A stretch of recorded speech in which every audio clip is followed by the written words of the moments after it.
Good evening. I just want to welcome all of you down to the BIC tonight. I am Phil, and I'm going to be one of the coaches of one of the teams down here. All right.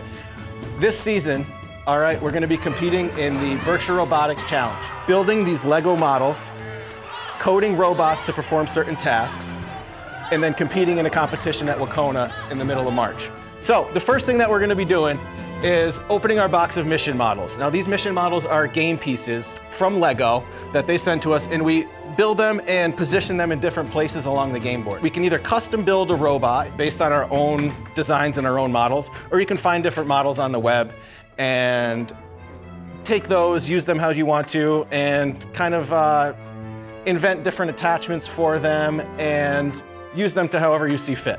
Now, this is my first year coaching Lego Robotics. I've coached tennis and I've coached sports all my life, but I've never coached robotics before. So you guys are gonna be learning right along with me. Here at the BIC, we're gonna have 4 teams. One team is called the BICinators. They competed in the competition last year and finished in the top 8.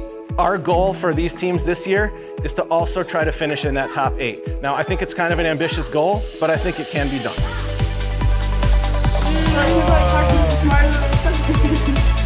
I don't really think. Yeah, enjoyed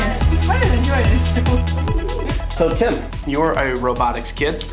Yeah, I got my start in middle school in 6th grade back at Berkshire Country Day School, and they started this new robotics program. They picked up a bunch of Lego Mindstorms kits and used it to introduce us to coding and how to design robots that perform something. And I just fell in love with it.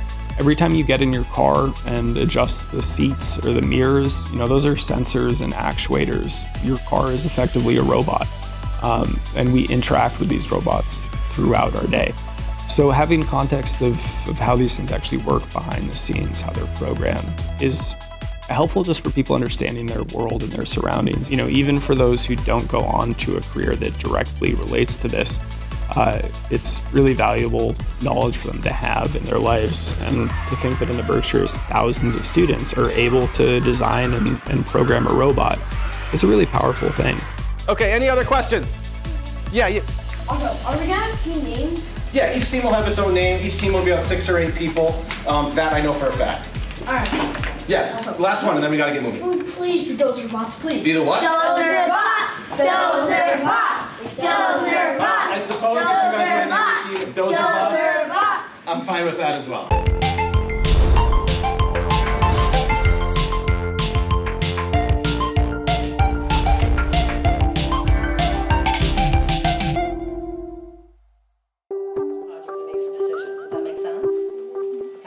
I mean, the first year that I did the program, we kind of just grabbed the bot and just kind of started attaching things to it. So basically it comes with all the pieces that you need to put together the basic bot. And then we can use other pieces from expansion kits and the other buckets that we have in the room to like add on to the bot.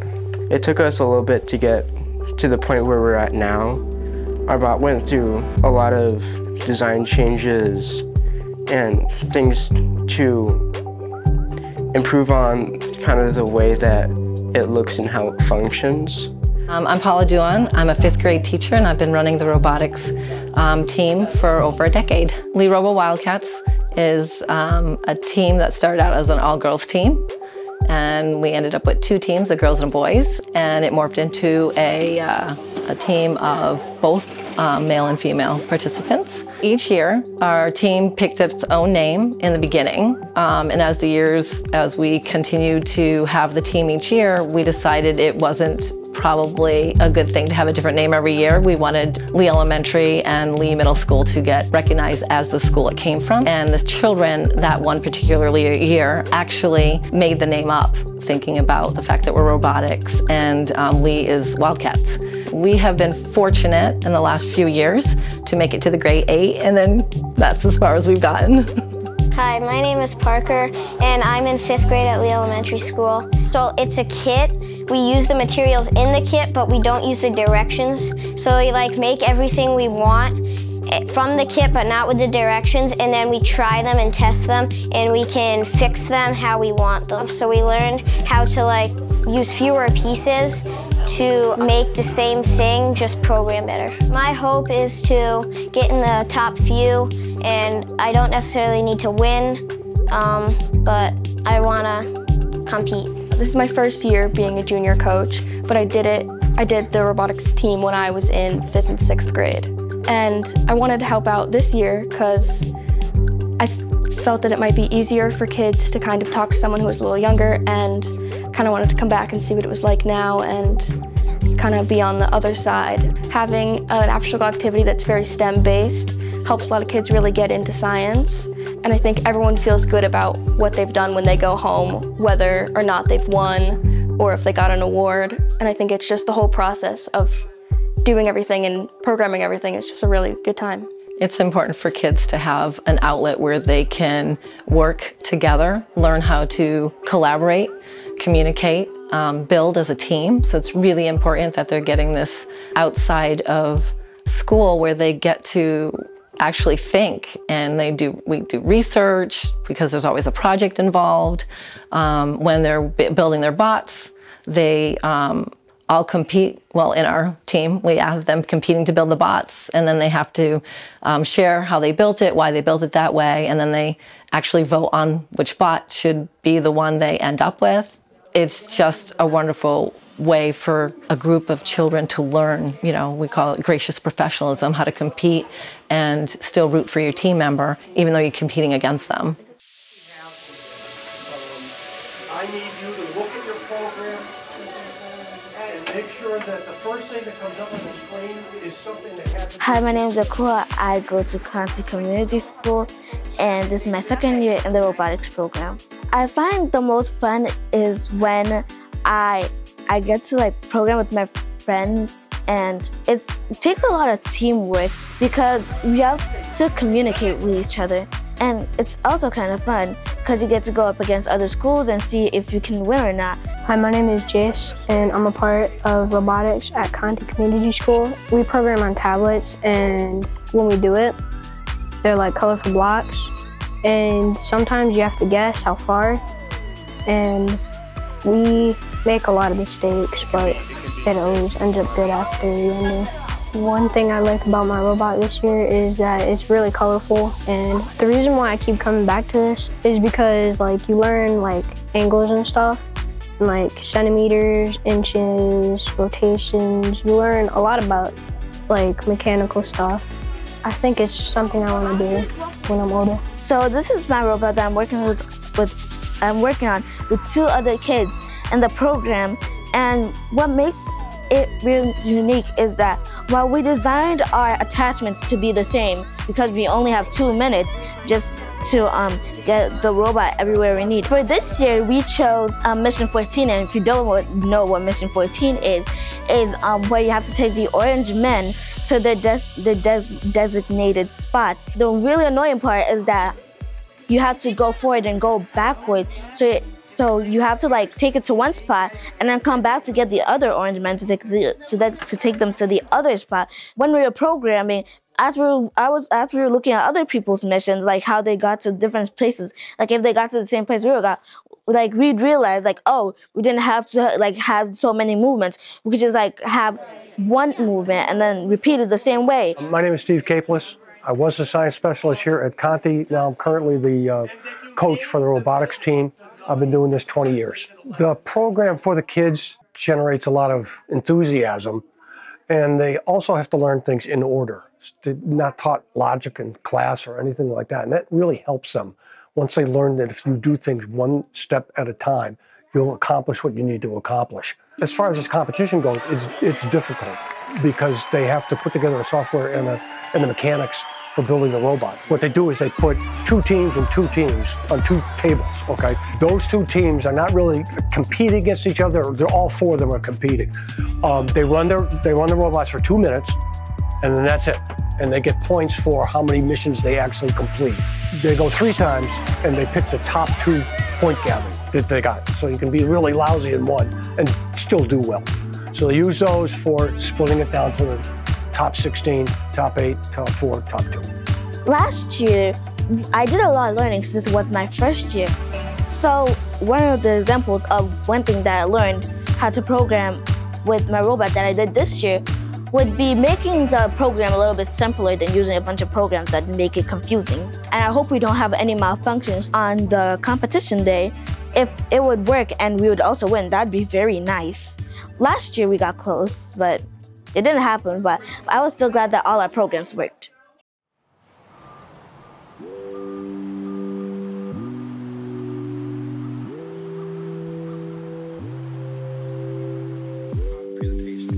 I told them we were not going to provide them a display though, so that's what they might display when they're doing their laptop or tablet. So the kids will come in, they'll just line it up around the outside of the perimeter, and that's what they'll use to practice. So kind of use the cafeteria as a home place, and here will be doing the practicing when they're not in the auditorium between rounds. Here at Wacona High School today, we've got the Berkshire Robotics team here. We're going to be holding our competition in a couple of weeks, so we want to get a layout of what the school's like. This will be the first time we're holding it at this facility. We're going to be hosting about 200 kids, 21 total teams this year doing the competition, and then 9 of those schools are participating in the project, which is a record this year. So a lot of volunteers are involved in making this happen, both preparing for it throughout the year and then the day of the competition. So with the help of Wacona, we're going to get a layout of what this was going to be like, where we can set the teams up, and how we're going to be executing that day. Yeah, there's 200 kids or whatever, so if you assume one family member, you got... We do have both parking lots. I'm not sure how many parking spaces we actually have here. We told them to try to carpool, so... Okay. In the main cafeteria area, this is kind of like the home base for the team, right? They'll be able to come in, drop their stuff down. In the gymnasium, that's really where a lot of the preparation happens. The team will be able to come in with their practice mats, their robots, do a little practice ahead of time. And then once the competition starts, we're going to have a keynote speaker. We're going to be held in the auditorium here in the main drama room. And then we're going to get into the main part of the competition. So 4 rounds. Each of the 21 teams get to participate in the 4 rounds. It's a 2.5-minute round where they get to execute the robot, run their missions, and whoever gets the high score wins.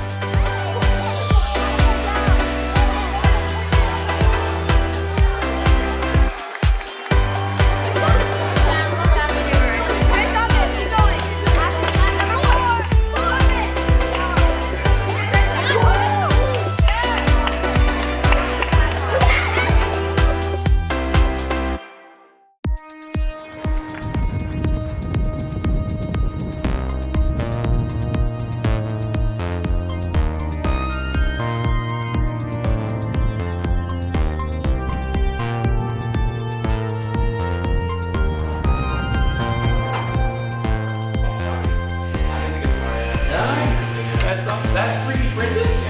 No way! Oh. Woo! 1, 2, 3. Woo! Alright, time for my line. Dude, it's not gonna work.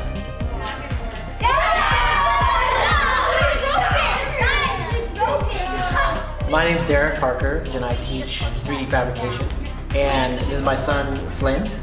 We're very interested in the Lego Robotics Club at the school that they go to, and it turns out that they didn't have a program for 4th graders. So we got in touch with some people at the Berkshire Innovation Center and had a conversation about that. And basically we just started building robots. Like, I guess, right? I guess we just kind of here's how it works, and this is how we're gonna do it, so let's do it. We're gonna have a robot come up here and have an arm move, and we're trying to hit here, so it moves down.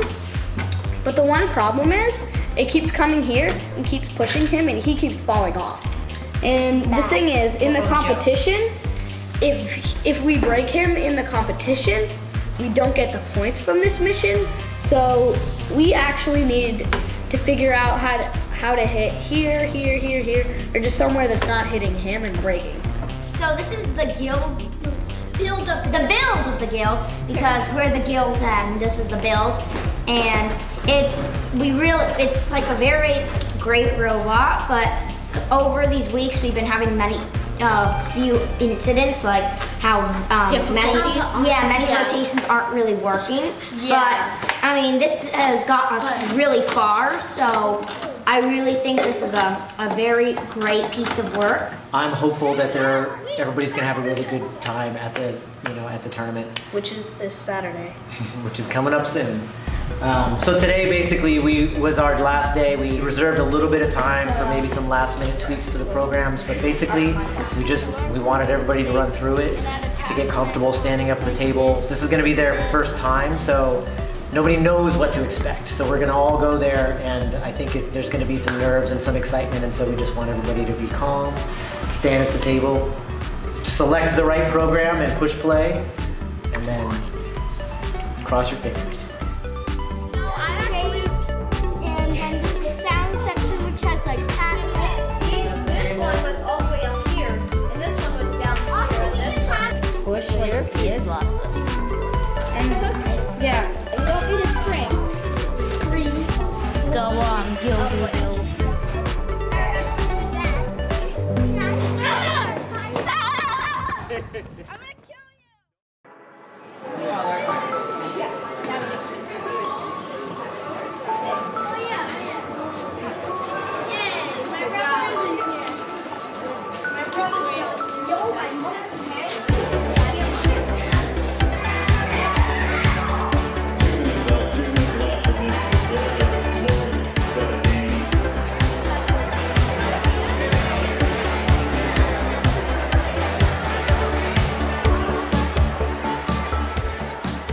So today only happens once a year, and it's a very exciting day for all the teams because we've all been practicing for months on end, and it's been a lot of work for all of us.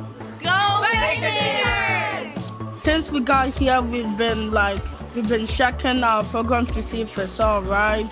To me, the most fun part has to be when we're lining up and running the robots to see how we're doing and checking the score. The most fun part for me is working together with my friends and being able to work on problems that we have throughout the challenge. Cut the mechanics on 3. 1, 2, 3, cut the mechanics! We all got here, except for Ruby, in a very tight, packed van. Everyone was screaming and throwing stuff, so I feel like that started us off on Not everybody. You just were playing hot potato. on an excited Sorry, yes. playing hot potato with the stress ball. 3, 2, 1, Give them the bill! woohoo! Good luck. And they're off. Let's take some noise. Let's make some noise.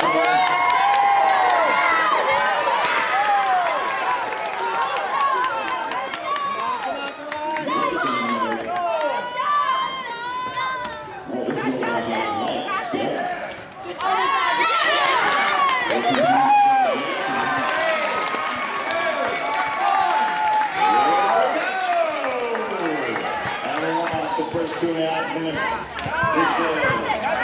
all about the points.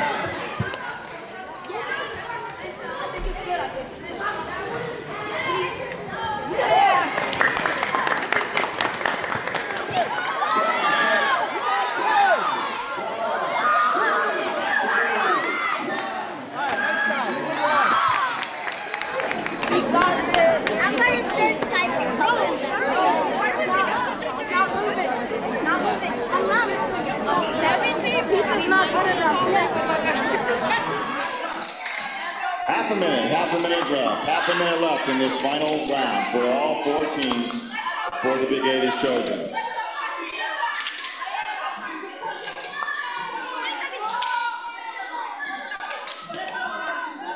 $15 seconds. Here comes the count. 10, 9, 8, 7, 6, 5, 4, 3, 2, 1, and done. Good job.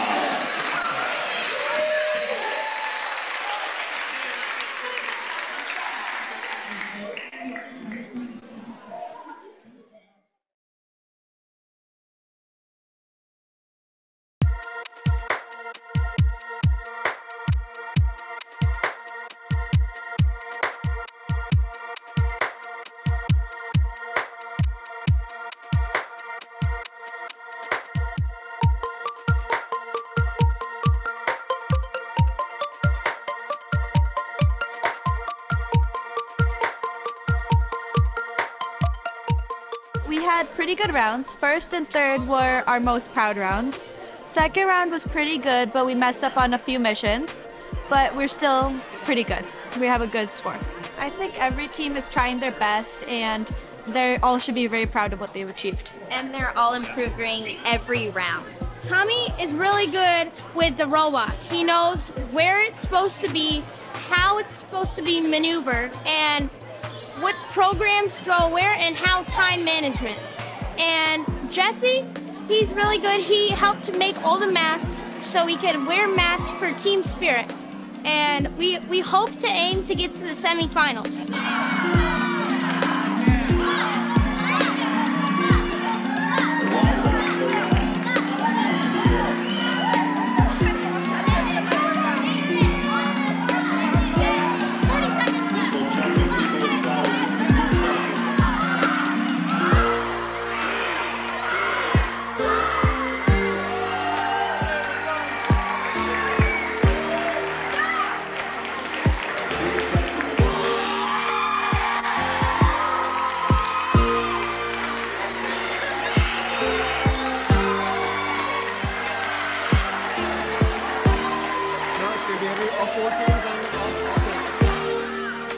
All four teams, all four tables. Here we go.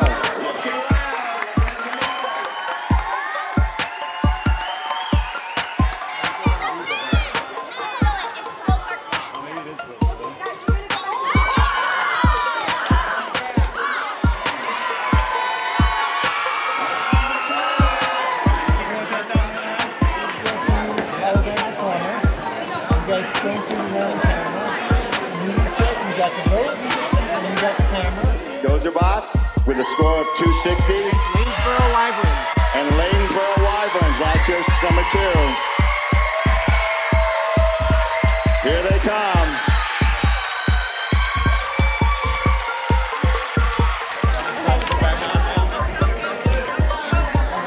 Final run. Guys, make sure you see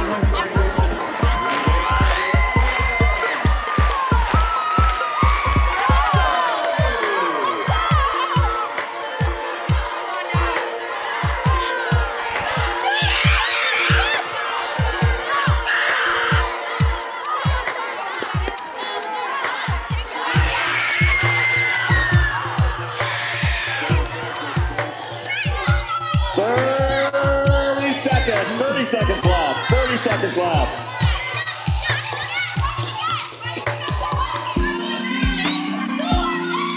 $20 seconds left. 20 seconds.